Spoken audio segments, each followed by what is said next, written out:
Hello everybody, this is Double Team Man with a 2023 Pittsburgh Steelers mock draft. This is my 2.0 and this is April 26th of 2023. A couple of quick things. I'm a Steelers fan. I'm not trained in any way and I'm not going to pretend like I am. Basically doing this to see if I'm as good as I think I am. And through the years, I think I'm really good at identifying players that will be really good, people that are underrated throughout the years, really good at catching them. One other thing, I'm looking at this draft for the Steelers' perspective as being 2024 is their best chance at winning the Super Bowl. 25 is second best, and 23 next year is an okay chance. But basically, 24, Kenny Pickett will be in his third year. So will George Pickens. Those two will be working together for 3 years. Also, they'll be working with Deontay Johnson for 3 years, with Najee Harris for 3 years, and Jaylen Warren for 3 years, and Pat Freiermuth for 3 years, and Connor Haywood for 3 years. The whole offense is going to be together for their third year.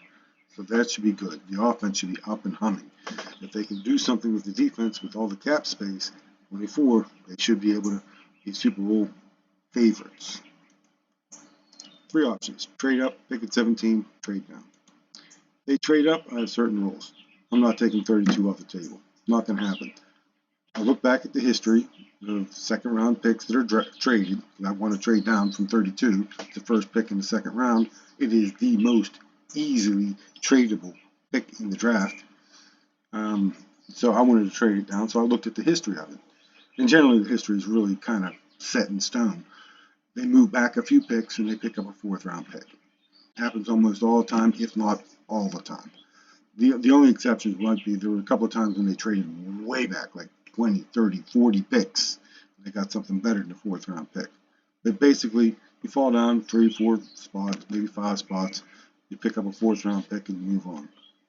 Second of all, we cannot lose picks. We go into this draft with 7 picks. I'm not going to make any trade in which we lose a pick, a number of picks, in which that number is reduced. So there's 2 types of thinking: old school, new school. Old school, which is kind of how I think. I'm kind of old school. Goes from 17. If Pittsburgh were to go from 17 to 10, Pittsburgh would give up the 17th pick and the 49th pick, and it would get the 10th pick. That's old school. I wouldn't do this trade. Wouldn't even consider it for a second. We have too many needs. Needs, wants, whatever. I'm going to call it needs until I find something better. New school says, hey, we go from 17 to 10, so we give up 17. We go to 17 to 10. And this time, we give up 49, but we get 94 back, which is a 3rd round pick. This works out points-wise, so this would actually should be tradable. We move up 7 spots, we move down 50, almost 50, 45. I think this is okay, I just don't think it's realistic. We could pick at 17. These are the best players available. I think Darnell Washington is the best one. The only reason he's here is because he's all the other positions are need: offensive tackle, defensive line, inside linebacker, cornerback. Could have put edge, but I think that's like behind all these 4. And I threw in tight end because he was one of the top 30 visits. He is the best player on the board. He's the best player available. And he's one of the 3 generational talents in this draft. Jalen Carter, Bijan Robinson, and Washington, I think, are the 3 generational talents. Whether they become great or not is one thing. None of them are generational prospects. Bijan Robinson, the only thing that's stopping him is the positional value. Darnell Washington, he has some, whatever. Bijan Robinson, he's going to be, great, but, we'll see. So anyways, you don't want to really draft a cornerback here because you can get one later. Easy. I could have easily added 3 more names to this list. None of these guys are worth it. To me, none of them are worth it at 17. I'm thinking I want to trade down. So I'm not going to trade up. I don't want to give up anything. I want more picks. I don't want to old school it and lose a pick.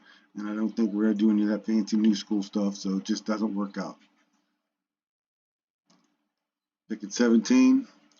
None of these guys I think are actually worth the 17th pick. They're good players, and I want to get them later. I like them all, but I don't want them. The best, like I said, the best player is Darnell Washington. If we needed a tight end, yeah, I'd gladly do it. I don't really want to draft a tight end. So I'm going to trade down, and somebody else takes him, then I get to take a position I really need. So I'm going to trade down. I'm going to trade down with the Dallas Cowboys. Cowboys are going to get pick 17, which they use to draft Bijan Robinson. Like I said, one of the generational players. I didn't have him on our list because the Steelers just really absolutely do not need a running back. They have two really good ones. They don't need another one. It's about adding the best player to help your team, not the best player available. Pittsburgh gets picks. We get a lot. They really wanted, the Cowboys really wanted them. So we get pick 26, pick 90, and pick 169, which is in the 5th round. Actually worked out point wise, by the way. 17 and all these numbers are worked out to points. It works out. So what do we do? Who do we get? Out of these players, who are we going to get? Because Wright's gone, Harrison's gone. The way I look at it, the corners are gone. Yes, there are some other guys there, and you can get Brian Branch. We're in the range where all these players are legitimate. Even Dwan Jones, I wouldn't say he was available at 17, but he's certainly worthy of this pick, I would think, especially considering he's the last tackle until there's a drop-off. There's a big drop-off after that, so I can see it. He worries me, though, so I'm going to say no to him. Let's make the pick. It is Darnell Washington, tight end. Didn't want to draft a tight end. He's too good to pass up. I traded down, and I just can't pass on it. 6'6", 264 pounds, 4.64 in the 40, 6th place, which is pretty good. I mean, it's okay. It's not a great time. I've seen better. But 10-yard split, 1.57. He was second, but tied with two others for second, so it was like 4th or 5th, if you want to look at it that way. Shuttle, number 1, fantastic. It shows quickness. Bench, 21, 4th place. That's good. That shows strength. The main thing about him isn't those kind of stats. Those kind of stats don't match up. He is a physical freak. If you look at him, he's just different. That's always a good place to start when you're drafting a player. If he's a physical freak, then that tells you something. He's a man playing with boys. Always beneficial. Second of all, he's a great blocker. According to someone at PFF, which I can remember the name, Washington is going to be the best blocker out of all the tight ends next year in the NFL. He's going to be the best. That's fantastic. That's, again, a great place to start from. You get a great blocker at tight end, even if he's not the best. If he's close to the best, just great, that's a good place to start. He has the height, weight, speed to be a great receiver. The fact that he wasn't a great receiver at Georgia, you never know. Sometimes that could be about what Georgia's about, because they have all these players all over the place. They're stacked with a lot of mouths to feed. And you know what? If he's happy with blocking, and by all accounts, Darnell Washington is very happy blocking, you don't need him to be a receiver. You have all these other people that are saying, give me the ball, give me the ball, give me the ball. I don't mind him not having a lot of catches. I really don't. But I do, on the next point, I do really like how he catches the ball. He reaches out and grabs it. He doesn't wait for the ball to come to him. He grabs it with his hands. That's what great receivers do. They don't wait for the ball to get to them. They go get it. Look at the difference between, forget it. He's a great catcher. To me, he has a very high floor, and he has an unlimited ceiling. Because he's such a great blocker, his floor is good. He's going to be a valuable tight end. He's going to be very beneficial to your team, period. If nothing else, even if he broke both of his hands and couldn't block, and couldn't catch, I should say. As long as he can still block, he would still be a worthy player. He has unlimited ceiling because everything he gets with receiving, and he could be great because, like he said, he has the height, weight, speed, and he has the hands. He can go out there and get the ball. If he turns out to be a really good receiver, if he develops into a great receiver, a great route runner, which is his biggest issue, is route running, then he could be the best to ever play the game, literally. Second of all, he's an insurance for both the offensive tackle and the wide receiver. And what I mean by the wide receiver is for those people that don't believe in Calvin Austin III.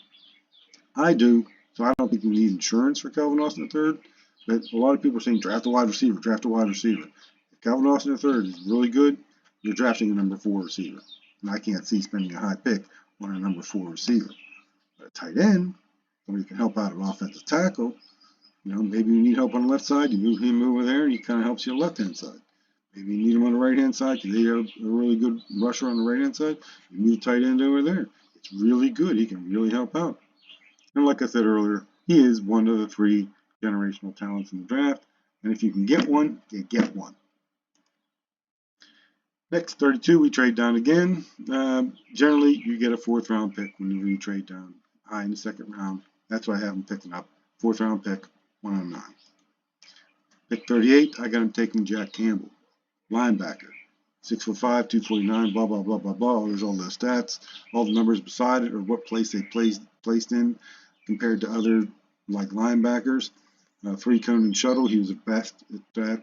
Broad jump, he was the 2nd, which is vertical, which is 3rd. Vertical and broad show you how impactful they are, how explosive they are at contact, and that's good for a linebacker. His special power is his work ethic. So like Kenny Pickett, he's a workaholic. He's a real student of the game. An inside linebacker, that is a very important trait. He has all the physical tools. Unlike Devin Bush, who they sold us on being a workaholic, which I now question, this guy is a workaholic, and he does have the physical tools. He's going to be a great inside linebacker, and he's Pittsburgh's. Next, we got Keanu Benton, pick 49. Good height, good weight, good arm length, pretty good strength and everything. I've seen him drafted before 49 and past the Steelers pick in the 3rd round. So who knows where he's going to go. I like him. Needs to get some more consistency, but has shown he can play above the line by a wide margin. It shows to be a very good player. Here's where you start stretching. I got him taking an offensive lineman, Blake Freeman. I like him. Good height, good weight, good arm length. Didn't study him on film. Just telling you where he's ranked. This is about the player where he'll rank. This is about where he'll fall. So I had Pittsburgh taking him. Same thing with Eli Ricks. Used to be a highly touted high school player. Didn't quite cut it in college. He got the height. Could use a little bit more pounds, but that's okay. He's still young. Pretty good arm length. Not so much good 40 time. You take a chance. Tyler Steen. Probably should take him earlier. Other draft boards have him falling this far. The more I read about him, the less likely I think he's going to fall this far. But if he does fall this far, I think it would be a steal for Pittsburgh here, and I haven't taken him. Then again, I come back to Alex Austin. Deep cornerback class. I didn't study all of them. Don't take him. Take another cornerback, because as a fan, I'm drafting more for positions. The Steelers, they're drafting players. They're interviewing them. They can see which ones have a passion for the game and which ones don't. That's all a blank slate for me, and quite frankly, it's a blank slate for every other person talking about the draft on TV or radio also. The scouts, the people that really talk to them, they ain't talking. At least they're not telling the truth.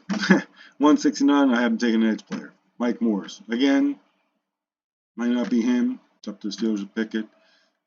7th round, these are throwaway kind of picks or kind of future picks or whatever. I figured I'd take a shot at a center. Could be a guard, interior offensive lineman. I'm leaning more towards center. And the last pick, throwing a quarterback. I got him taking Tommy DeVito. They brought in a couple of guys for 30 picks. Maybe they draft one of those, although I don't think either one of them is going to be available. That's why I didn't take them. But anyways, 3 parts of the draft. There's the high end. We got Darnell Washington, Jack Campbell, and Keanu Benton. I like all 3 of those players a lot. I love Darnell Washington. Didn't want to take him. Think he's great. Didn't want to take him. Didn't want a tight end. But nobody else took him. I felt like I had to. Jack Campbell, I've been wanting every time. This is my pick in the 2nd round. The more I know about him, the more I learn about him, the more I like Jack Campbell, the more I think he will be our 2nd pick in the draft, no matter when that is, if he's available. And Keanu Benton, I really like his game. On the 3rd and 4th and 5th round, forget about the 5th round for a second. 3rd and 4th round, I drafted 2 offensive tackles and 2 cornerbacks. Those are like high middle round picks, because these are middle, 3, 4, 5, and these are high middle, higher middle round picks. And these compete against each other. And competition is where you can really help yourself out. You bring in an offensive tackle in the 3rd round and the 4th round, they're competing against each other to see which one stands out. And then, like I said, 7th round pick, a center, and a quarterback. Well, that's all I got. It's the end of my draft. Thank you very much, and I'll see you this later. Bye.